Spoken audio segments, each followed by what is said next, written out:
Welcome back to the Weeknight Mysteries podcast. My name is Yuras. As every week, I'm joined with my co-host, Rain, and we're here to talk about true crime. How are you doing? Hello, everyone, and hello, yours. I'm feeling pretty okay. How are you today? I'm feeling good. It was a good day here in Lithuania. It wasn't rainy. But it's always pretty cold. It's cold. It's getting really cold here. But other than that, pretty nice day. Nicer than the days we had prior. Yeah. With I think I haven't seen the sun for like 4 days, and this is like the first time in this week, I guess. Oh yeah, just northern hemisphere stuff, I guess. Now, today we're gonna talk about Jennifer Kesse's disappearance case. I know that last time when we did a podcast, we asked our audience members to provide us some suggestions, and we took notes of them. And we will be discussing those suggestions, I believe, in the next 2 episodes for sure. At least that's what I'm thinking about. But today we're going to be jumping to Jen's case because Jen's case is a case that I was aware for a while, and for some reason it just kind of occupied my brain for like the last couple of weeks because I was thinking about redoing those cases that I've done in the past on a different podcast, and Jen's case was the one that really stuck out to me. And for maybe details that you're already aware of, the shady CCTV camera footage. The lucky guy. The lucky guy, right. Why is this case on your radar, though? For me, I don't know much of the details. All I know it was Jennifer was a very attractive young lady. Seems like she had a great future ahead of her. And it seems like a pretty regular day because there was nothing shady at all, right? But then she just disappeared out of the blue. No trace whatsoever. Her car was found parked in the middle of nowhere? Another parking lot? Yeah, kinda. And there was this weird surveillance footage about a man just walking. But it was such a lucky man because his face was never identified. Yeah, because it was covered by the fences. The piece of the fence. In every shot, it was amazing, miraculous stroke of luck for the guy. Probably his lucky day. Yeah, let's jump into the introduction. Come on.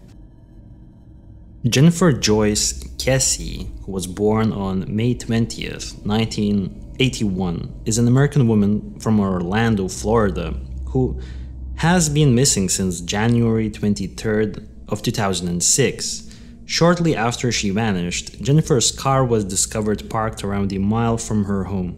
Security footage recorded a person parking Jennifer's car and walking away. The person could not be identified due to poor camera quality and the absence of any visible distinguishing physical features. The case received local and national press attention. As of 2023, no arrests have been made, and Kesse's whereabouts remain unknown. So we have Jennifer Kesse, a woman, 24 years of age. She disappeared on Monday, January 23rd. At least we highly suspect that she actually disappeared on the morning of the 24th, which was a Tuesday morning. But she was last seen or had any communication with anyone on the 23rd, which was a Monday. As I've said, missing for 17 plus years at this point. We have her other information. She had graduated from a high school in Tampa. She studied in Orlando. She graduated with a degree in finance in 2003, and she had recently purchased a condominium in Orlando, which I thought for a 24-year-old person was a pretty young age to purchase a condominium, especially in a very luxurious location, at least at that. I mean, you've seen the images, right? The condominium does seem pretty luxurious. Yeah, I'm not gonna lie, I thought she was older, mainly because she bought that condominium. Yeah, I feel like maybe she took a loan on it. Possibly. I don't think she paid it in cash, but who knows? Yeah, I mean, I don't know, we're a bit older and we still don't own a condominium. So. Nowhere near a condominium at this point. She had a boyfriend at the time of her disappearance.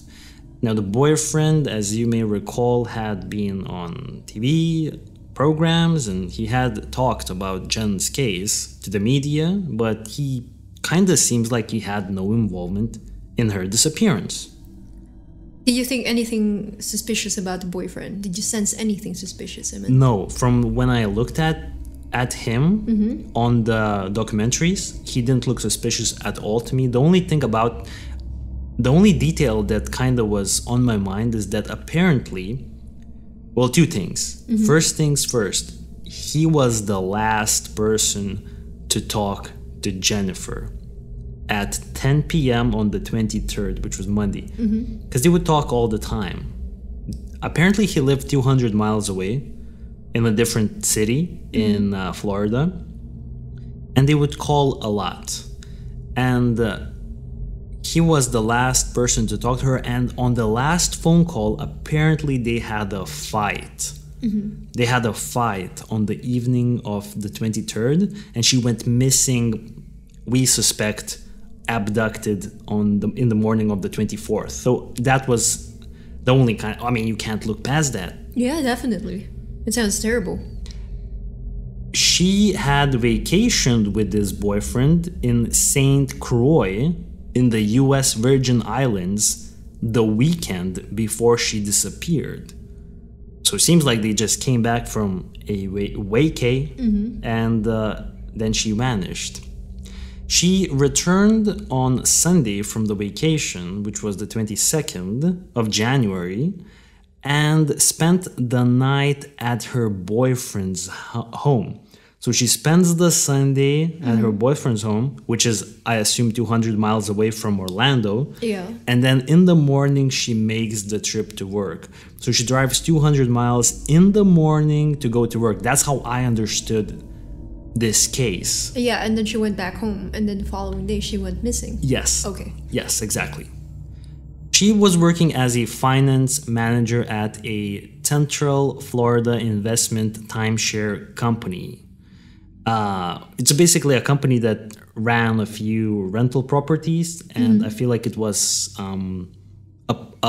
a resort kind of company. Like they owned a bunch of different resorts, and she was a finance manager. So at first, you know, when I first looked at this case, I was kind of thinking about more of the out there scenarios, like the more Hollywood scenarios. Like, and I was thinking, is there a chance that her work had something to do with her disappearance? Like, for example, she was the finance manager and maybe she knew some sensitive information and someone at work wanted to get rid of her. Did you sense any kind of suspicion that her work could be somehow connected to her disappearance? Not necessarily, no. But yeah, that's a good point, actually. Right? That's one way to look at it. Exactly.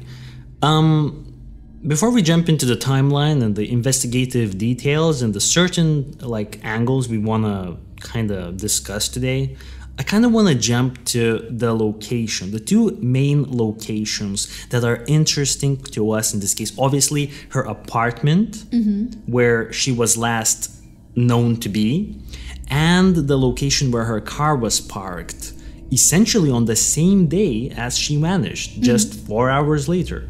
So we'll start off with her apartment. I have prepared some images for us to look at, and I'm pretty sure we're going to be sharing these images on the YouTube channel. So everyone who wants to kind of know exactly what we're talking about, you could just watch this podcast on Weeknight Mysteries Podcast on YouTube. And we know that she lived in unit 2226. Mosaic at Millennia. It's a condominium complex, and she was living in unit 2226. She apparently owned that condominium or that condo. Her parking space, believe it or not, was also 2226. And I think some people believe that this could have been a potential security downfall by the condominium administration to give the same number of your condo, the same number of the parking spot also is the same number. Isn't that kind of a bit bad in your opinion? Oh yeah, it's pretty bad. I mean, it would have been better if they just reserve a parking space for her, like her designating parking space, hopefully without a number or a different number. So there would be more privacy involved, you know what I mean? Yeah. Because it's just like out there. You park in your designating parking space, everyone knows where you're living. What if you drove a fancy car and you look a little richer? Exactly. So the robbers would just look at the parking space, the number. Oh, you're living in like room 3000. Might as well rob you tonight. That's a very good idea. That's a terrible idea to participate in this activity, but I'm saying this is a good idea from your end. I didn't even think about it. Now let's take a look at some images. So the building itself kind of looks nice, right? I believe it's beautiful. Yeah, it's built in, I think, 2003, because I was looking at the Google Earth images and I went back in time, and it looks like something started happening there early on. As you can see, there are multiple buildings here, very uniformed buildings, and Jen lived in one of those buildings. We can see that it has a very nice driveway. It's apparently a gated community, and by all accounts was supposed to be a safe place. Wait, so were they rich though? Was Jen's family rich? I have no idea. I have no idea if they're rich, but I just know that Jen's father told the media that she bought the condo with her own money. At 24? Apparently. Amazing, right? We have Jen's designated car spot here. We also have an image of that. And another very important thing to mention when we talk about this case is that the whole condo complex back in 2006 was undergoing a major expansion. So and you could even see this on Google Earth. I went back in 2005 and I took this screenshot that we're also showing. As you can see, the northern part of the complex is still under construction back in 2005. And Jen was living in the, let's say, more southern part of the complex. The interesting thing about here is that as the complex was getting expanded, there were a lot of undocumented workers there. We're talking about construction site workers, people who don't even speak English, and they are undocumented on the site. And they did some weird things. I'm going to jump into that in a little bit. One question. Yeah. Were these undocumented workers part of an agency, or were they working as individual, let's say contractors or something? As far as I understood, it was like both ways. It went both ways. Some of them worked as individual contractors, and some of them were employed by a bigger company. So I think the investigation said that the individual contractors were that's where the problem was at, because you couldn't really get a hold of them. There were a lot of people involved. Yeah, and there's a lot of there's no clear documents of who actually was on site doing what. That's very bad. It's really bad. Exactly. So when they found her, when they opened up, the family came and they opened up the apartment on the same day when she vanished. Evidence in the apartment suggested that she had showered, she had dressed, and she prepared for work as per usual. There were no signs of forced entry or struggle within the apartment. A wet towel and clothing were laid out, and it seemed like she definitely left the apartment on the 24th. The morning of 24th seemed like that she went out. Yeah, but also the family seems like they've been there right away, within the same day, probably within half a day. Because if the wet towel is still there, then they managed to go there sooner and to check it out. Yeah, the same day, because they were very quick to kind of go and investigate. An interesting thing happened. I was watching a documentary where the private investigator hired by the family was questioning former and I think current tenants of the mosaic at Millennia.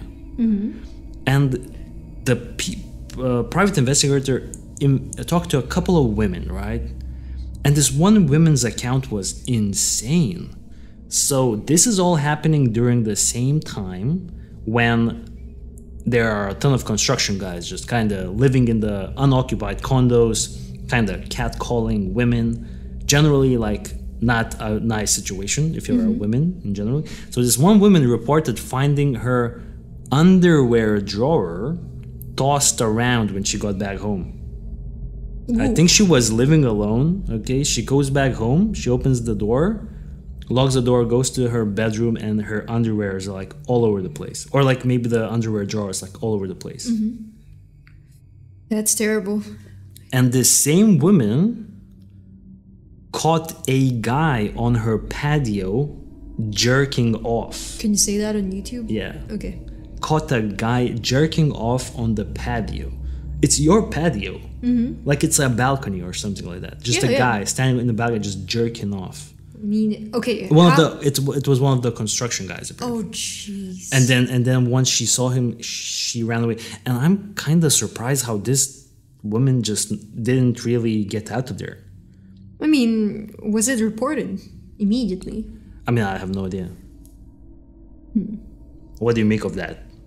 It's pretty bad because do you think the construction workers had keys, had a master key? I think so. I think someone had a master key and just kept going into apartments, going into underwear drawers, And that condominium, jacking is just their a nightmare. meat in the patio. It's a wild situation. I mean, it's a security nightmare. I mean, you have your own parking lot with your address written down on it. Anyone could just rob you right away. Yeah, it seems like a very terrible place. Yeah, not the most secure. So let's talk about her car location.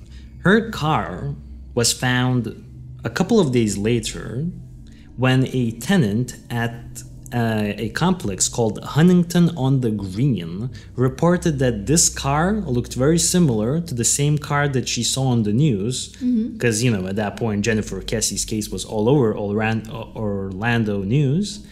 And she called the law enforcement and she said that, I think that's Jen's car, just parked outside of my apartment complex. It was only a mile away. It was right there, 15 minutes walking distance.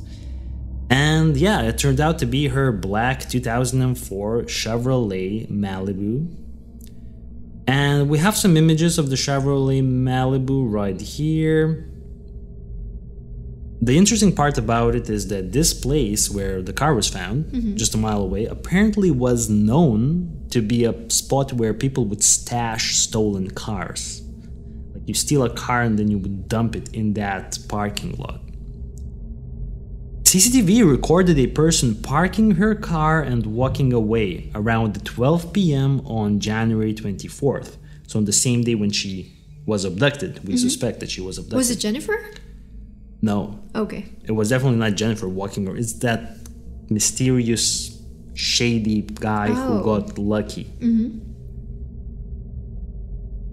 The car and the footage were not discovered until 2 days later. Well, obviously because it took 2 days for someone to report that the car was there. And we have some interesting details that came out later on. So one of the weird things that I found and I couldn't really understand for a while was the fact when they brought in a bloodhound to sniff the car, the bloodhound immediately led back to Jennifer's apartment, even almost like to her doorstep. That suggests that whoever parked that car walked back to Jen's apartment. So the culprit, for some reason, most likely abducted Jen's apartment. Yeah. Not just the building. Almost directly to the doorstep. Almost. Oh, jeez. Yeah. So it seems like whoever parked the car went back and parked the car and went back to the apartment complex. So it has to be a staff member. I'm thinking, who else would go back? Who else would go back to the apartment complex? It has to be a staff member Or a tenant there. One of the people living there. Actually a good point. Or a person living there. That's actually a good point. I never even thought about it.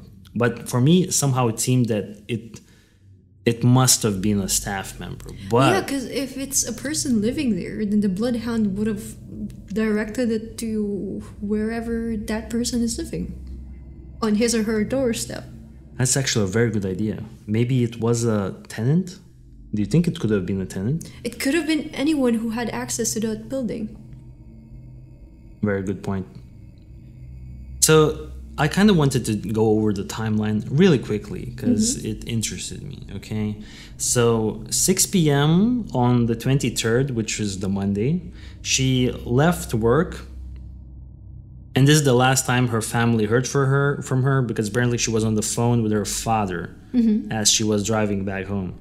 After she got back home, at 10 p.m. she had a call with the boyfriend and they had a fight.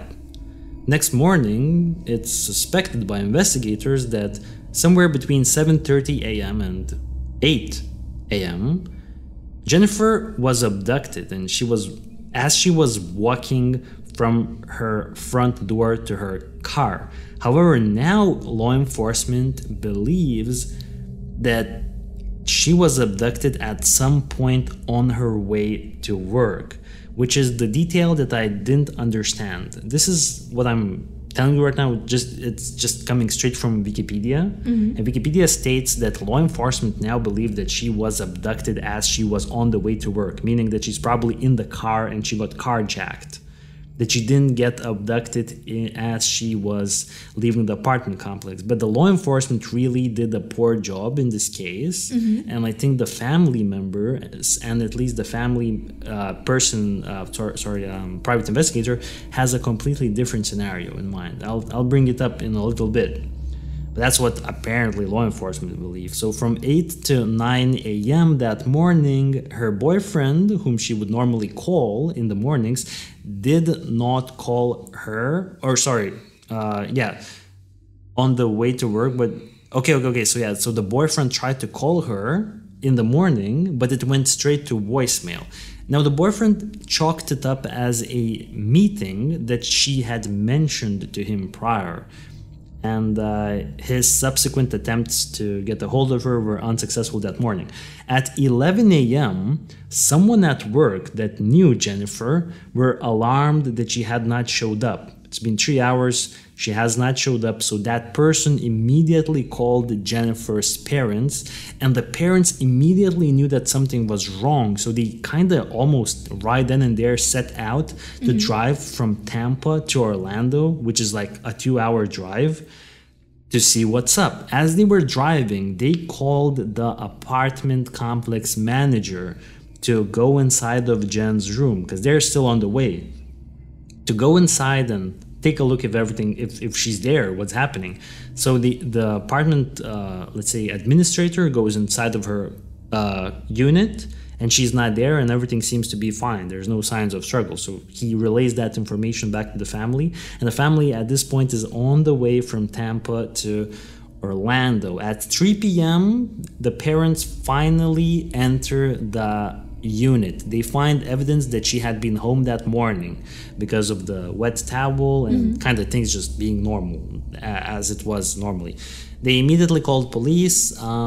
Since Jennifer was an adult, police initially were telling them that they still have to wait a little longer because we can't investigate. Maybe she went missing on her own accord. However, by that evening, somewhere between 5 to 7 p.m., family and friends started hanging out flyers, and police sent a detective to start the investigation. And 2 days later, her car was found.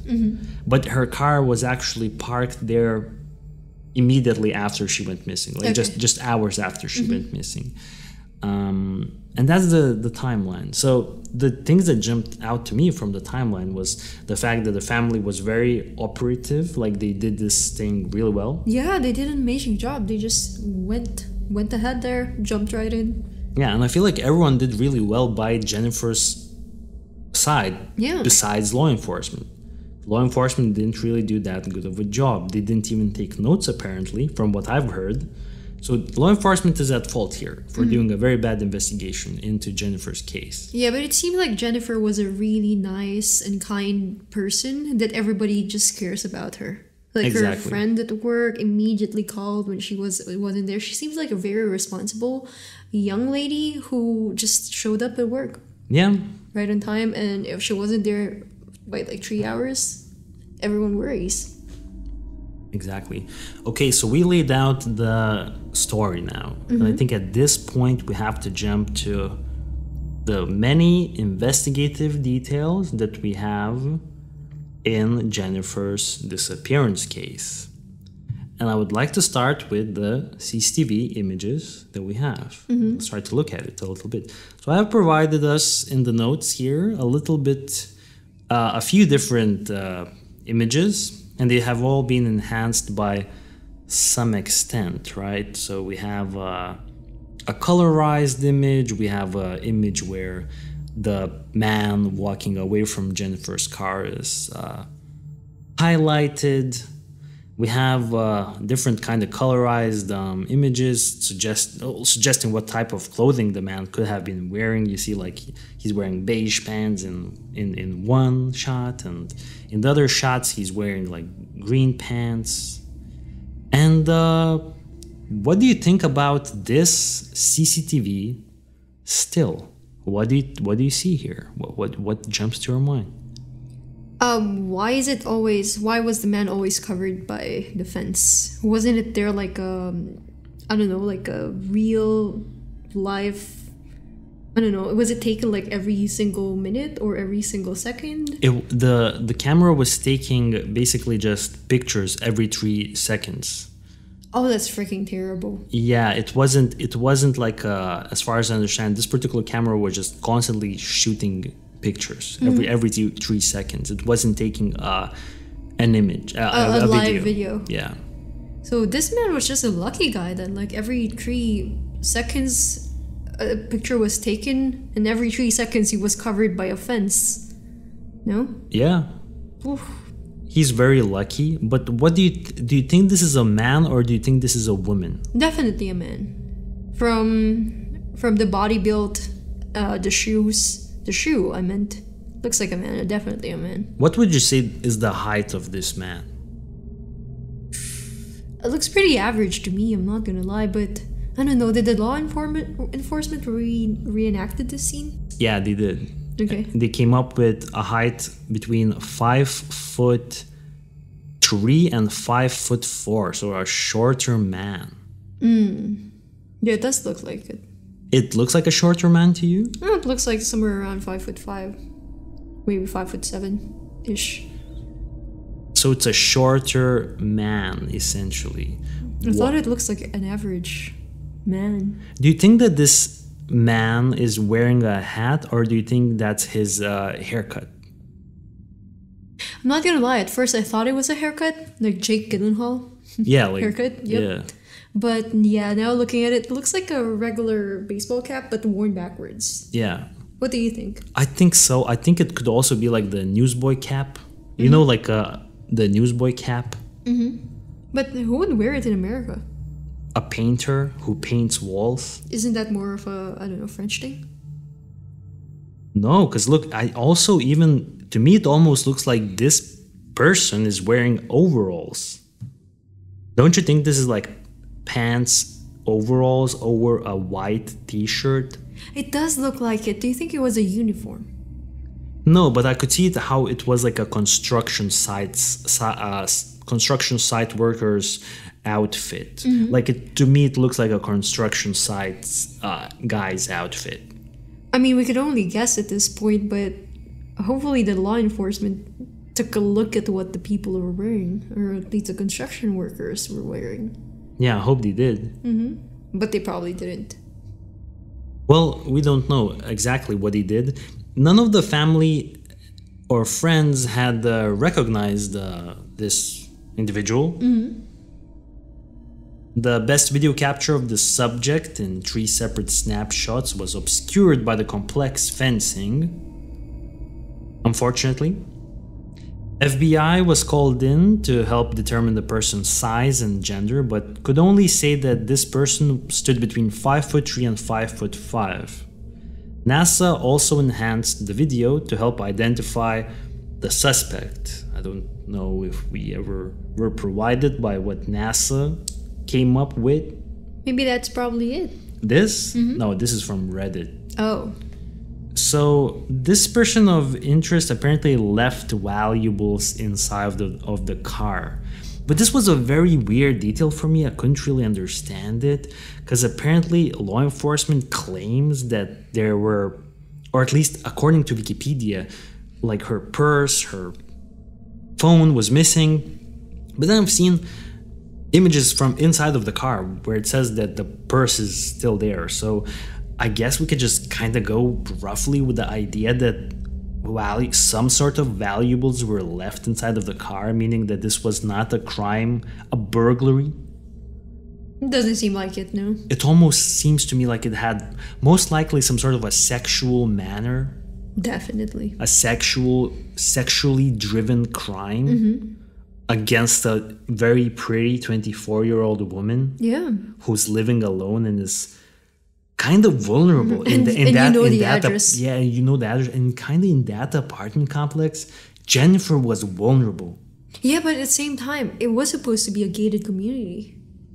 Yeah, but I mean, I feel like it kept all the bad guys inside of it. That's true. It's almost like you don't want to be there. It's almost like it's like you want to be outside of the gates. You don't want to be inside of that gated community. Like a bunch of panty sniffing guys. Ugh. And jacking in the patio. That's nasty. You know what I mean? As a single woman, could you imagine living in an environment where there's a bunch of construction guys sniffing panties and jacking? No, not at all. Okay. Sounds very threatening, I'm not gonna lie. Okay, now, a search dog tracked a scent from the parked car back to her apartment complex. We already discussed this part. So it seemed like whoever parked her car walked back. A woman claims that she had seen a car that looked similar to Jennifer's car driving erratically near her condo at around 7:30 a.m. that morning. Ooh. Who was driving? Now, I'm gonna continue on with this tip. Okay. Listen in. This woman claims that it appeared to her as if there were two people fighting over the steering wheel. So, do you think it was the abductor and Jennifer? Family private investigator believes that this woman's claim is credible, and allegedly this woman came out with this information before she even knew that Jennifer was missing. So she reported this maybe even on a few days into the disappearance, maybe even before this was all over the news, or maybe before she was aware about the disappearance. She just reported it as something that she didn't think was normal. Yeah. This was credible. This is credible. This could be Jennifer fighting over a steering wheel. But I wonder who was driving though. Was she driving, or was the abductor driving and she was just fighting for the steering wheel? Yeah. What if she gave someone a lift? Yeah, that could be a very good scenario, yeah. That could have been a possibility. Yeah, thinking about it, she seemed like a very kind individual who would do that. Yeah. Only a latent print and a small DNA fiber was found inside of the car. So investigators believe that the person of interest had wiped down the car. Also, a large boot print near the gas pedal was located. Boot print? Yeah.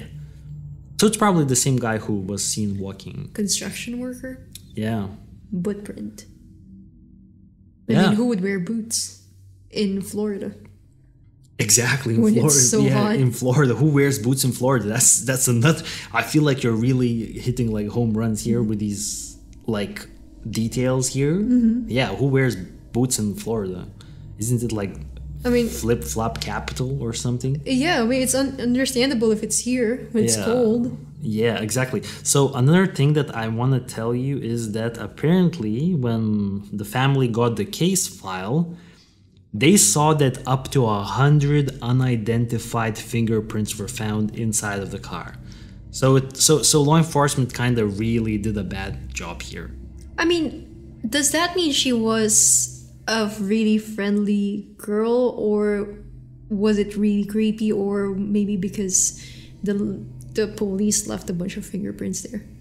Yeah, I think there could be like police also contaminating, not even really caring too much about the severity of what they were dealing with. Yeah, 100 fingerprints. She could have had so many friends. I don't know. Maybe there were multiple abductors, or were there also like police fingerprints over there? Yeah. So remember, there are basically two CCTV cameras that are at play in Jennifer's case. The first camera is very kind of very like grainy from way back.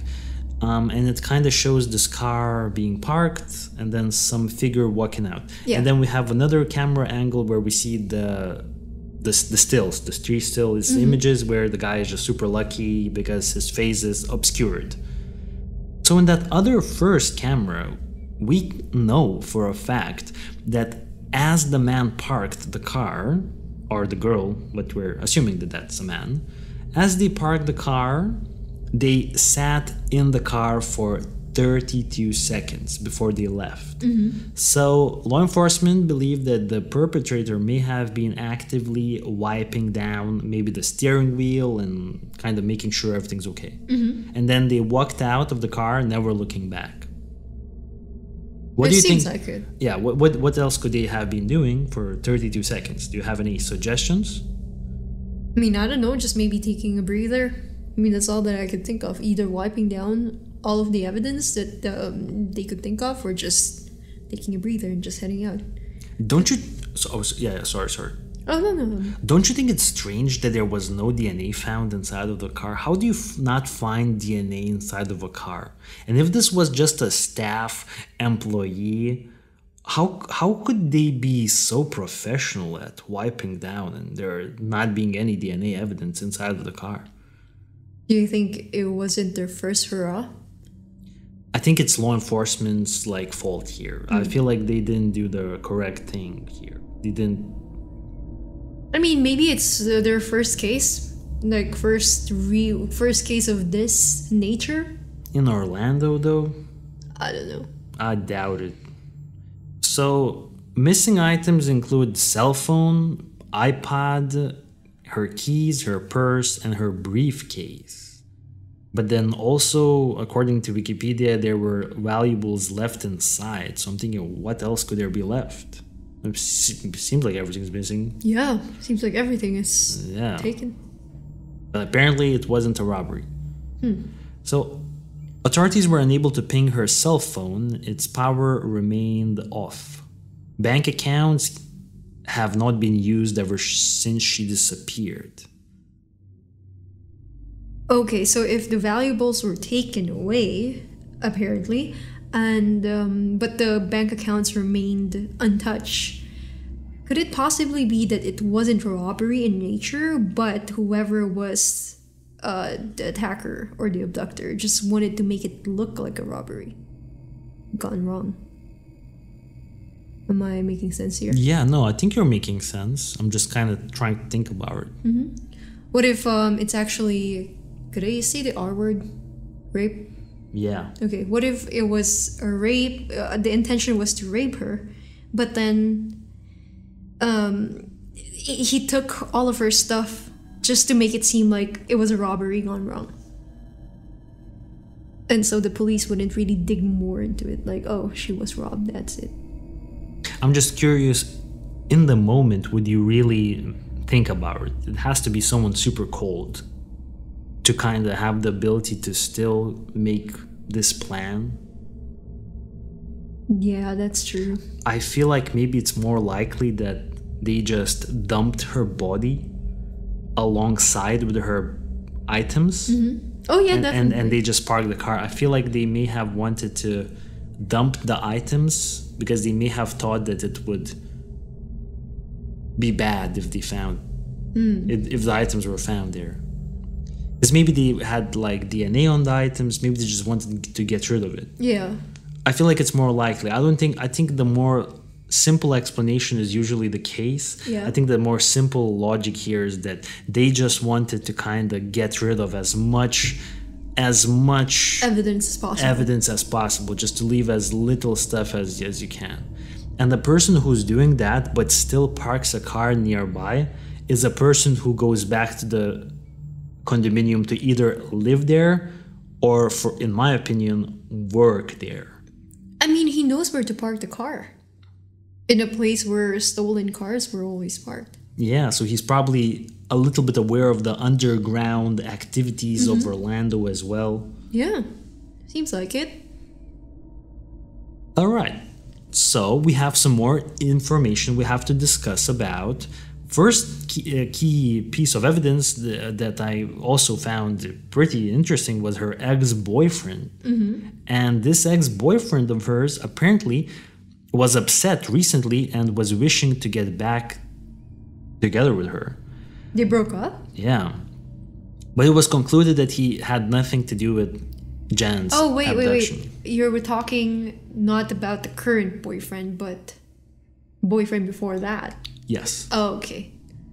I mixed it up. No. So apparently the ex-boyfriend was upset and wanted to get back to Jen. Well, that's all we have.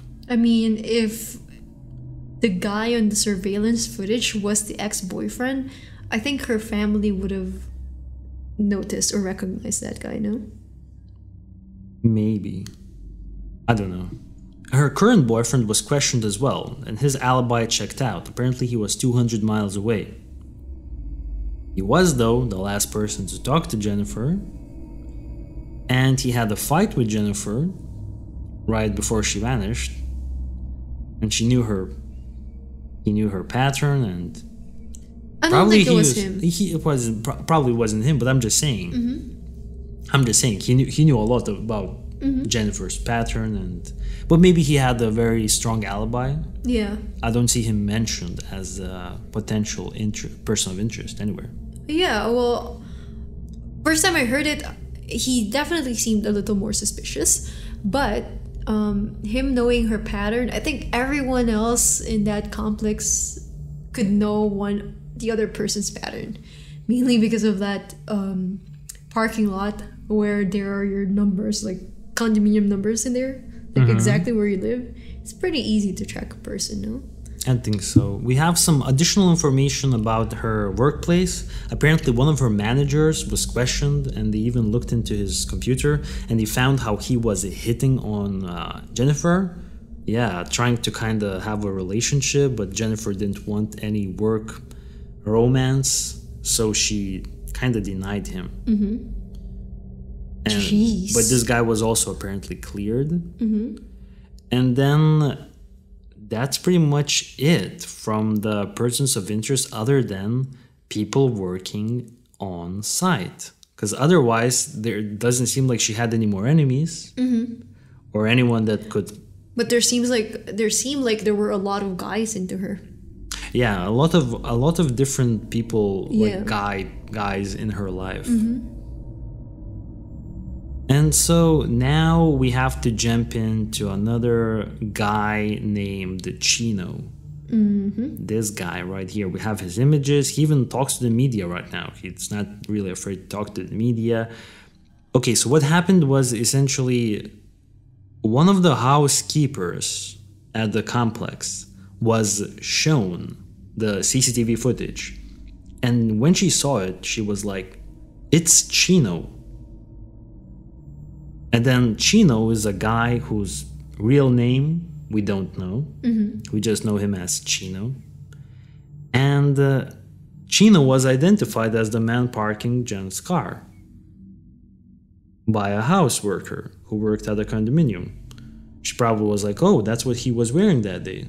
That's Chino." I mean, I'm sold.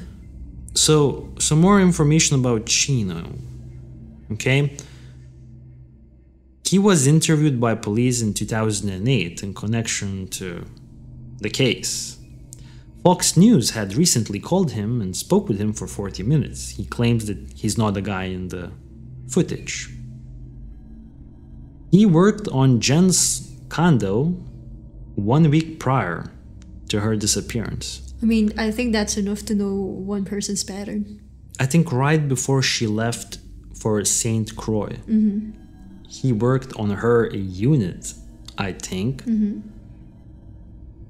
An anonymous tip about him was made 1 week after she disappeared. However, police didn't, I think, investigate back then. Great job. 2 years after Jennifer went missing, he allegedly raped a teenage girl and got arrested. He's 5'9", which is apparently taller than the estimate of between 5'3" and 5'5". He passed a lie detector test.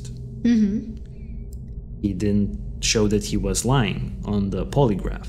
Yeah, but is that really reliable? No. See? He had a partner called Ben. And a work partner, right? yeah, a work partner. He often approached an anonymous woman who came out later on, who told that he would approach her late at night in the parking lot and would make her feel uncomfortable. In the pre-polygraph interview, he said that he was in Jen's condo for work the week before she passed away. He used words passed away. Yeah. Didn't use before she went missing, before she passed away. Do you think it's a language barrier or not really? No, not language barrier. I heard him talk on like 48 Hours documentary. He talks without even a Mexican accent. Oh. He looks like he's of Mexican descent. Yeah. Very clearly. But he talked with a very natural American accent. Oh, definitely not the language barrier. No, then. I think when he said passed away, I would assume that he meant passed away. He meant to say it. I don't know. I'm very convinced it's this guy. It's this guy, right? Yeah, it's very convenient. Like, he did work in her condo a week prior. She disappeared. He's a registered sex offender. Gee, see? And on top of that, there was another woman who was uncomfortable. And he's around. Another woman was uncomfortable with him, and there was another woman who was comfortable with him, who was kind of close to him, and she at first did not believe that Chino could have anything like to do with Jen's case, but then she kind of got confused when he left the whole site, the whole building in the middle of the night and never came back. And then she was like, okay, maybe this guy is a bit shady. I mean, definitely shady. What do you think? No, he's a registered sex offender, so he's definitely not an angel. Yeah, no, what I meant is that, do you think he's connected to Jennifer's case, or do you think he's telling the truth? I don't even know. I feel like this is my main person of interest. I think so too. Like, all points lead to him. I think so too. Right? Yeah. So, when we talk about the current status of the case, the family told the media in 2023 that they have new leads in the case. We don't know what are the leads, but the family apparently is still actively investigating.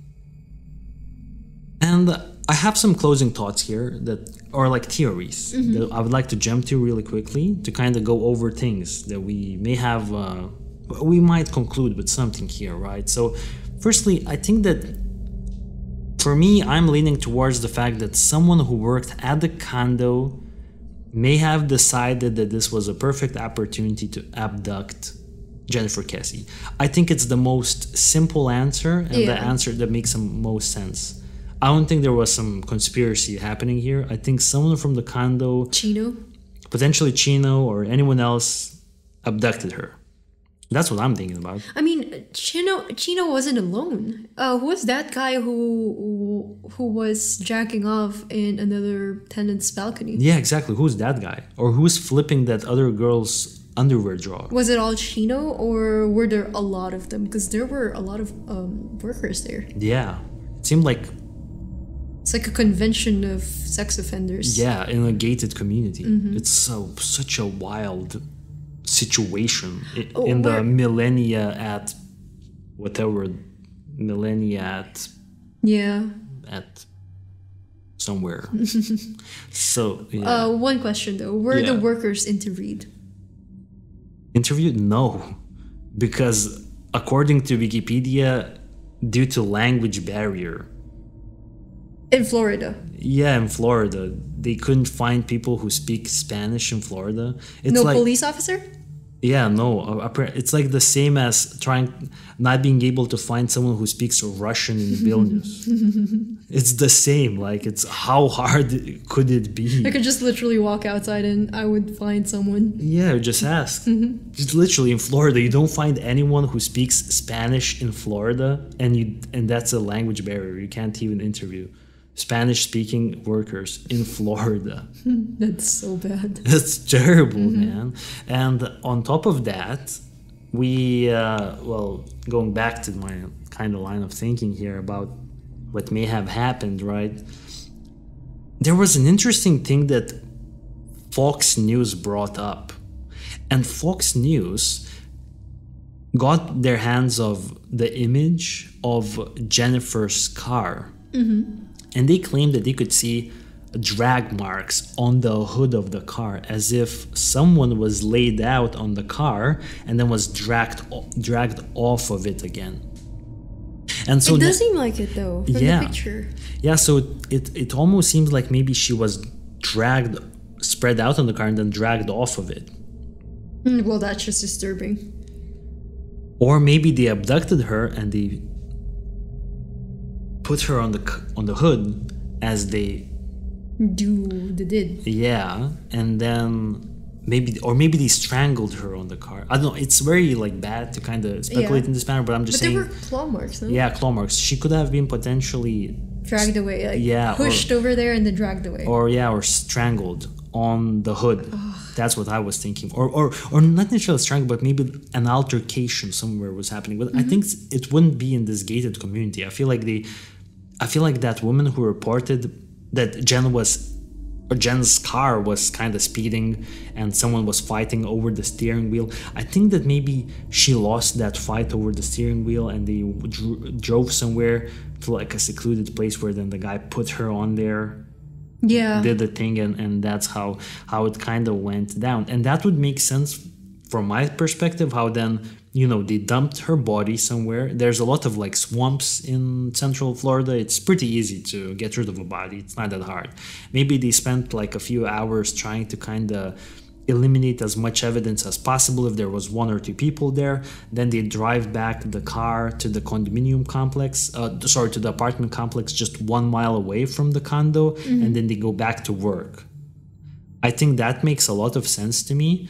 But the family's private investigator has a different take. Okay. Private investigator believes that maybe she was locking her door as she was leaving her apartment complex and someone immediately snatched her as her back was turned up against them. So she was unknowingly like snatched immediately. And apparently in that same apartment kind of complex, there was unattended units where construction sites people were working at. And so the private investigator or the family believes that she was dragged in to one of those unoccupied complexes. And she was maybe like subdued there, or they raped her there, potentially killed her. Then they somehow transported her body and transported the car. So I feel like if that was the outcome, that maybe she was kind of just being raped there. And maybe at first they agreed to let her go and they went into her car and they were driving, or maybe they told her that, okay, let's take a little drive. And they were driving, and then maybe she was fighting over the wheel a little bit. And then she was seen by that woman who reported the sighting of her car being like speeding away. And maybe they took her to a secluded place and then they put her on the trunk. That's how I would explain the trunk marks. Oh, not the trunk, sorry, hood. And then she was killed and her body was kind of dumped somewhere, like maybe like a lake or a swamp. A swamp would be. The guy goes back, parks her car, and goes back to work. That's a little complicated. Were any of those rooms investigated? Apparently not. Apparently law enforcement didn't look into those units. Convenient. Oh, so what are you saying? So I was thinking maybe it's a little too complicated.